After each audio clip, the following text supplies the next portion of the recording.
Bueno, buenos días.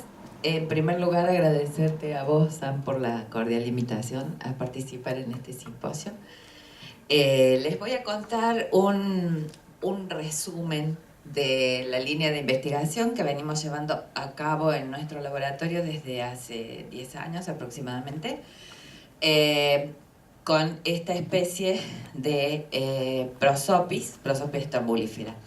En realidad, un poco continuando con lo que decía o complementando lo que dijo Pedro previamente, lo que dijo María Elena, cuando uno intenta mejorar cualquier tipo de especie vegetal, ¿no? Y estas en particular, primero tenemos que apuntar hacia, saber muy bien hacia dónde vamos a apuntar. Es muy difícil hacer biología molecular con plantas leñosas. Y realmente tenemos que tener una base fisiológica bastante clara y sólida, conocer las rutas metabólicas que se movilizan en distintas situaciones para orientarnos hacia dónde vamos a ir con los estudios moleculares, siempre buscando el mejoramiento, ¿no es cierto? Entonces nosotros tomamos esta planta como modelo, como les voy a comentar ahora. No sé si esto funciona bien, ¿se escucha? Bien. Como pueden ver, en la zona central del país, ¿ahí? No, se apagó, señor.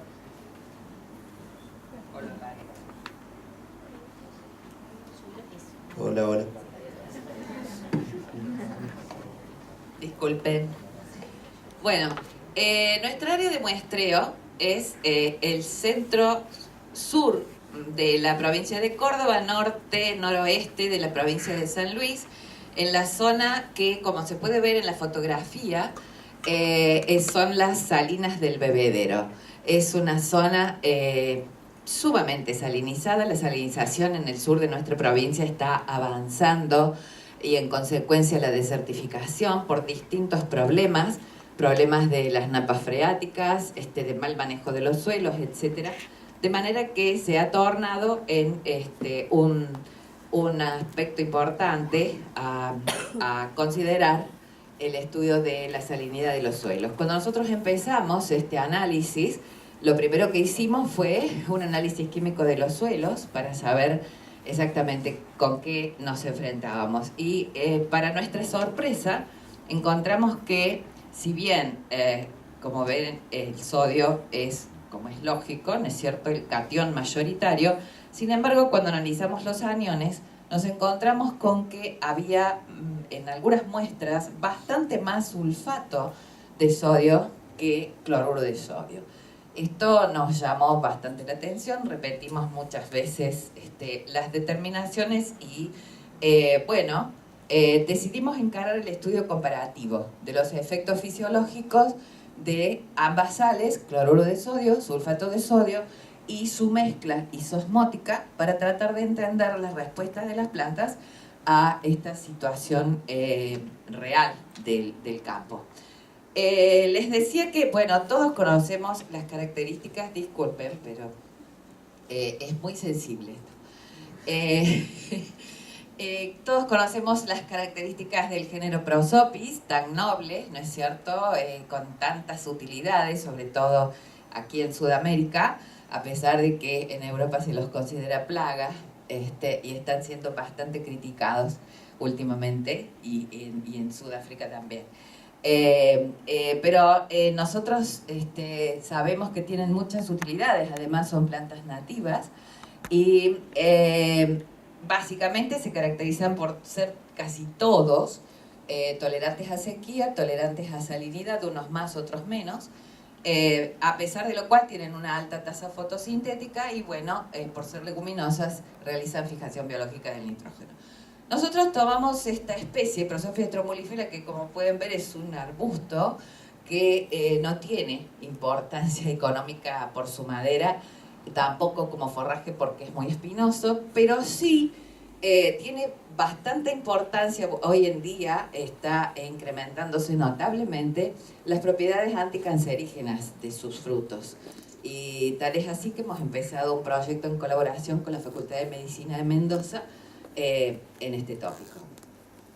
Pero bueno, en realidad surge por casualidad. Esta planta quedó una bandeja con plantulitas olvidadas en una cámara de crecimiento con una solución de cloruro de sodio 1 molar. Y al cabo de un mes seguían vivas. Entonces dijimos, bueno, esta puede ser la especie modelo que estamos buscando para analizar mecanismos de tolerancia. Y así fue que empezamos. Rápidamente, solo les quiero comentar cómo hacemos la salinización, y es mediante pulsos cada, ¡ay, Dios mío! Pulsos cada 48 horas, ¿sí? En cantidades proporcionales de sulfato de sodio y cloruro de sodio, hasta obtener los potenciales osmóticos de -1, -1.9 y 2.6 megapascales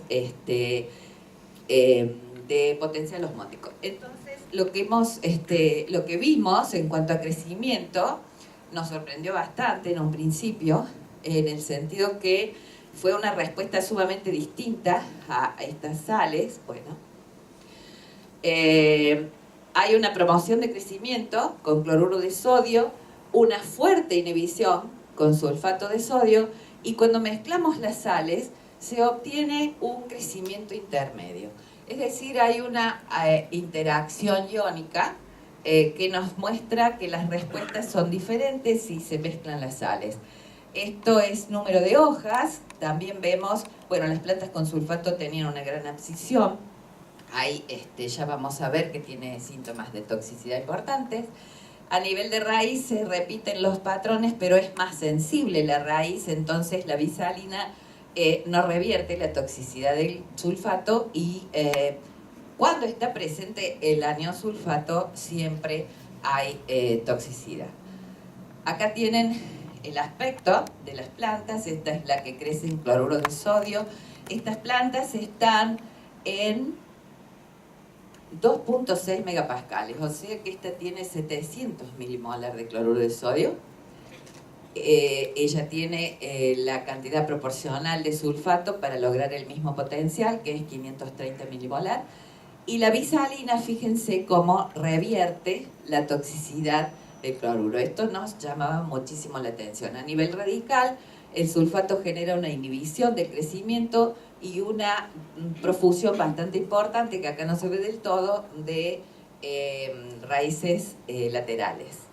Es decir, que básicamente, además de esa gran inhibición del crecimiento que ocasiona el sulfato de sodio, genera síntomas de senescencia, clorosis, necrosis y abscisión de hojas. Cuando analizamos el área foliar, la densidad estomática, etc., vimos que las plantas tratadas con sulfato, fíjense, tienen todas tienen disminución del área foliar, pero básicamente las tratadas con sulfato. Y acá en el área foliar individual se puede notar más. Fíjense, la densidad estomática está muy incrementada en las plantas tratadas con sulfato, y siempre la salinización con las dos sales tiende a volver la respuesta hacia la que genera la monosalina de cloruro. En general, las plantas tratadas con sulfato ocasionaron entonces una gran disminución de área foliar, una alta densidad estomática, una alta tasa transpiratoria. No voy a mostrar aquí los resultados por razones de tiempo, a pesar de que tenían altísimos niveles de ácido abscísico. Cuando medimos los parámetros hídricos, pudimos ver que el potencial osmótico disminuye a medida que aumenta la concentración, como era de esperar, ¿no es cierto?, por igual. Pero cuando medimos, esto es potencial agua. El osmótico nos da mucho más negativo en las plantas tratadas con sulfato. Entonces, cuando calculamos la capacidad de ajuste osmótico de estas plantas, vimos que está sumamente reducida en las plantas tratadas con sulfato y también en la bisalina. Cuando hicimos los perfiles hormonales, vimos que es dramáticamente diferente en las plantas tratadas con sulfato y con cloruro. La planta tratada con sulfato básicamente tiene enormes picos de ácido abscísico, tiene una gran inhibición de la síntesis de gibberelinas, tanto activas como inactivas, tiene una alta tasa ABA-indol acético, ABA-gibberelinas, relativamente alta concentración de indol acético, y también en las raíces esta proporción de alta tasa ABA-gibberelinas se repite. En cambio, la planta tratada con cloruro, que es esa que crece tan saludablemente, tiene mucho menos ABA, tiene una menor tasa ABA-indol acético, ABA-gibberelinas, y altos niveles de gibberelinas. Es interesante recalcar que las gibberelinas activas en esta especie son la 1 y la 4, principalmente la gibberelina 4. La 3 no fue encontrada. Y el metabolismo es muy activo, tal es así que también había altos niveles de gibberelina 34, gibberelina 8, es decir, que se estaban produciendo continuamente y metabolizándose en las plantas tratadas con cloruro. La planta tratada con sulfato tiene inhibida la síntesis de gibberelinas prácticamente. Y otra cosa interesante que encontramos en cuanto a los niveles hormonales fue que el ácido abscísico, como señal raíz-tallo, viaja en la forma conjugada. Y esto coincide con un grupo de alemanes que en el año 2006 proponen que cuando la planta tiene una necesidad muy fuerte de ácido abscísico y está sometida a un estrés severo, trata de asegurarse que la señal llegue desde la raíz al tallo, entonces envía siempre el ABA en forma conjugada y no en forma libre. Tal es así que nosotros detectamos altos niveles de glicosidasas en el apoplasto de hoja, que coincidían con la proporción de ABA conjugado y ABA libre que encontramos también en hojas. Todos esos trabajos están publicados si a alguien le interesa. Cuando analizamos este contenido de iones, vimos que esta planta es una gran acumuladora de iones, acumula sodio y cloro. En este esquema se puede ver mejor, ¿no es cierto? Fíjense que la planta tratada con cloruro de sodio, que es la que crece saludablemente, es una gran acumuladora de iones en hoja, acumulando principalmente sodio, que es el rojo, 3 veces más que potasio, tiene abundante calcio, lo cual le permite mantener la integridad de sus membranas, y gran cantidad de cloro, que al parecer esta especie lo usa para hacer ajuste osmótico. También fue notable que la planta con sulfato tiene una menor capacidad de compartimentalizar iones.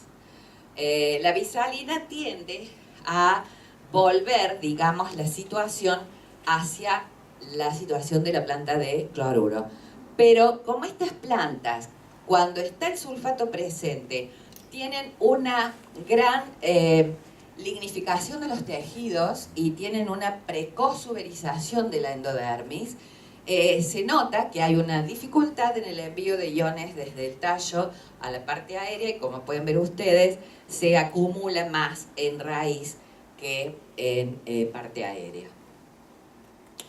Cuando analizamos los solutos compatibles, vimos que básicamente estas plantas producen gran cantidad de azúcares y principalmente polialcoholes, de los cuales el pinitol es el alcohol preferido, que se produce más bien como una reacción a la situación de estrés, porque se produce tanto en plantas de cloruro como de sulfato, pero al parecer la fórmula de tolerancia, entre comillas, sería la sumatoria de pinitol más prolina más manitol, porque son los 3 compuestos mayoritarios que sintetiza la planta tratada con cloruro de sodio.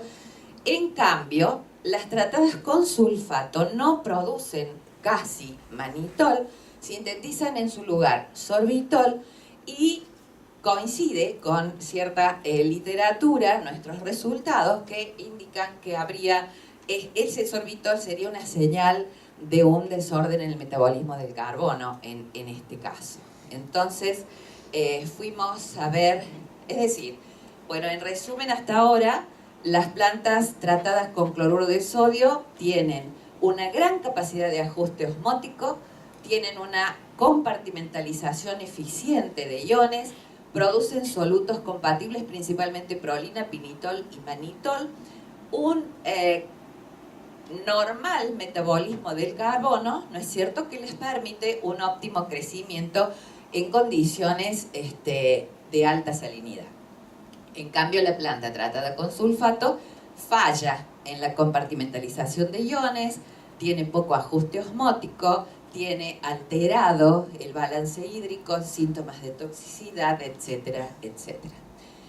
Cuando vimos los azúcares simples, vimos que básicamente la planta tratada con sulfato tiene muchos azúcares reductores que se justifica porque tiene una fuerte actividad sintética de fibras y de actividad lignificante. El transporte, no obstante, de sacarosa se ve interrumpido en estas plantas y encontramos altos niveles de ácido succínico, cítrico, málico, que nos indicaban que los ciclos, la respiración estaba siendo notablemente incrementada en estas plantas por la gran demanda de ATP que tienen para compartimentalizar iones, a pesar de que después no lo logra. Entonces, sumado a ello, cuando hicimos los estudios anatómicos vimos que tienen grandes alteraciones estructurales anatómicas, además de las metabólicas, y su patrón de crecimiento está totalmente alterado, cambios anatómicos, histológicos, comparada con las plantas controles. Bueno, esto nos llevó a pensar que todas estas sintomatologías deben estar acompañadas por un fuerte estrés oxidativo.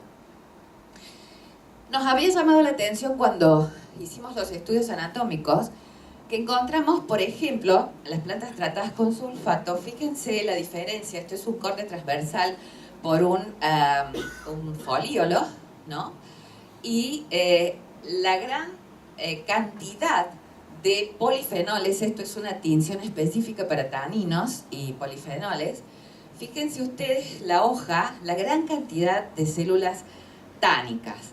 Esto nos llevó a proponer, conjuntamente con todo lo que les comenté, que en realidad la habilidad para crecer en estas concentraciones de sal podría estar en esta especie relacionada a su capacidad de síntesis de compuestos, de metabolitos secundarios, de compuestos polifenólicos y también el mantenimiento de un nivel adecuado de los pigmentos fotosintéticos. Bueno, en cuanto al estrés oxidativo, vimos que estos resultados están recién han sido publicados. Lo que hemos visto es que prácticamente el peróxido de hidrógeno, fíjense, esto es hoja. Directamente no tuvimos gran cosa en hoja. En raíz sí, en cambio, a partir de menos 1.9 vemos que hay picos de peróxido de hidrógeno cuando el anión sulfato está presente. Y a nivel de MDA, peroxidación de lípidos, a medida que aumenta la concentración, aumenta la peroxidación, lo cual es bastante lógico, pero fíjense que los picos estadísticamente significativos pertenecen al tratamiento con sulfato. A nivel de raíz, se ve en el potencial 1.9 ya el daño oxidativo. Entonces tratamos de entender, aislar y cuantificar qué eran esos polifenoles que se veían en las tinciones de los preparados. Entonces hicimos una primera aproximación mediante HPLC con microscopía de fluorescencia y obtuvimos estos grandes grupos. Lo más notable de este gráfico, fíjense la cantidad, el tamaño de la torta, ¿no?, en las plantas tratadas con sulfato y la planta tratada con cloruro. La cantidad, más o menos el tipo de compuestos era el mismo: proantocianidina, flavantrioles, flavonoles, tartárico y flavonoides, siendo flavonoides, flavonoles y flavantrioles los tres grupos mayoritarios. Bueno, esta tabla dice lo mismo que el gráfico, así que la vamos a pasar, si no me van a retar. Cuando vimos la capacidad antioxidante de estos extractos, vimos que realmente tenía una importante capacidad antioxidante y que con sulfato da estadísticamente significativa. También, a ver, esto era hojas y en raíces. Siempre con sulfato nos da estadísticamente significativa la capacidad antioxidante de los extractos polifenólicos. Bien, entonces hasta acá, esto también ya se ha publicado, lo que vimos es que básicamente nosotros proponemos que hay un rol específico de los polifenoles que están cumpliendo, en este caso, para este tipo de estrés tan severo, necesita poner en marcha un mecanismo adicional de defensa antioxidante, dado que las enzimas no alcanzan, al parecer, también lo hicimos. Si bien se ponen en actividad, lógicamente, las enzimas antioxidantes, pero se ve que no le alcanzan. Y sobre todo cuando el anión sulfato está presente. En este momento nos encontramos abocados a tratar de identificar un poco más profundamente. Hemos hecho análisis por Maldi-Kutov de cuáles son los compuestos que están involucrados en esta respuesta, y nos llama la atención que la planta tratada con cloruro de sodio, fíjense, es en la cual encontramos mayor variedad de compuestos, tanto flavonoides como no flavonoides. Son todos compuestos fenólicos y con sulfato había menos variedad, digamos, pero bueno, en realidad hay una gran cantidad de compuestos aquí que se nos escapan de la capacidad de detección del equipo porque son de alto peso molecular, de manera que, bueno, en esto estamos trabajando. Pero la capacidad antioxidante se ve incrementada, no obstante, en la planta de sulfato. El tipo de compuestos que hemos aislado, por ejemplo, los no flavonoides, fíjense que del solo vistazo de la estructura química nos muestra que son compuestos sumamente activos en la detoxificación de especies reactivas, ¿no es cierto?, con la gran cantidad de hidroxilos y dobles ligaduras, como por ejemplo esta dilactona del ácido vanoleico. Es una estructura realmente que le debe ser bastante útil a la planta para eliminar radicales. Bien, rápidamente para ir terminando, la distribución de los pigmentos fotosintéticos en estas plantas, si bien, digamos, cualitativamente más o menos era semejante, fíjense que la planta de sulfato tiene mucha menos cantidad de pigmentos fotosintéticos, tanto de clorofilas como carotenoides. Cuando hicimos, los que se analizaron fueron clorofila A, clorofila B, luteína, betacaroteno, zeaxantina, neoxantina, violaxantina, telaxantina y xantofilas. Entonces, lo interesante que yo he señalado aquí es que, por ejemplo, la planta de sulfato tiene reducidas las clorofilas en relación a la planta tratada con cloruro, y esta, fíjense cómo revierte el efecto del sulfato y tiene un fenotipo parecido en este sentido a la planta tratada con cloruro. En cuanto al ciclo de las xantofilas, que sabemos que tiene un rol fundamental en la detoxificación de radicales libres, ¿no es cierto?, y en la protección del aparato fotosintético, aquí se encuentra muy disminuido en la planta de sulfato, con un índice de deepoxidación de xantofilas bastante elevado. Entonces, adicionalmente, bueno, esto es muy nuevito, estamos acudiendo al socorro de nuestros amigos de La Plata, que con Juan José empezamos a ver con una becaria que aparentemente la sal de sulfato nos está inhibiendo, fíjense ustedes, en la alta concentración nos está inhibiendo el fotosistema 2, ¿sí? Esto es el rendimiento cuántico. Y cuando medimos el transporte de electrones, también fíjense cómo está inhibida la fotosíntesis en la planta tratada con sulfato. Entonces, digamos que esto nos lleva a seguir planteando nuevas hipótesis y en este momento estamos pensando que, por empezar, cuando la planta tiene un ciclo de xantofilas que es inoperante o poco efectivo, como en el caso de la que está tratada con sulfato, los polifenoles estarían incrementados, tratando de suplir o cumplir un rol adicional.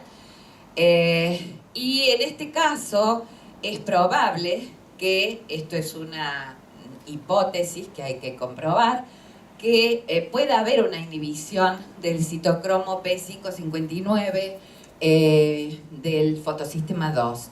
¿Por qué? Porque es muy probable, se sabe que el sulfuro de hidrógeno se une, se pega, hay literatura que nos indica, a los citocromos, paralizando las cadenas de transporte de electrones. Entonces, ese sulfuro de hidrógeno, producto de la reducción del sulfato, bien podría, en este caso, también estar ejerciendo ese rol. Lo cual sería una fuente inagotable de producción de ROS en esas plantas, ¿no es cierto? Así que, bueno, digamos que el costo para tratar de sobrevivir de estas plantas tratadas con sulfato es sumamente caro, ¿sí? Y que en realidad vemos que los polifenoles tienen un rol cada vez más importante, ya no como metabolitos secundarios, sino como metabolitos primarios de la planta frente a un estrés severo. Bueno, simplemente digamos que nuestros resultados son una contribución a entender qué es lo que pasa con estas especies leñosas en una situación real de campo, y siendo que esta situación de campo, es decir, el hecho de que haya gran cantidad de sulfato y de cloruro en cantidades equivalentes o más sulfato inclusive, no solo es nuestra, no solo es de Córdoba, es compartida principalmente con países pobres, lamentablemente, del Medio Oriente, tales así que, bueno, muchos colegas de la India se han mostrado muy interesados en nuestros resultados. Hemos ido a Túnez, a Turquía y a varios de estos países a contar nuestros resultados. Y bueno, siempre con la esperanza de que nos ayude a encontrar las bases moleculares de un mejoramiento de las especies de Prosopis de importancia económica. Bueno, gracias.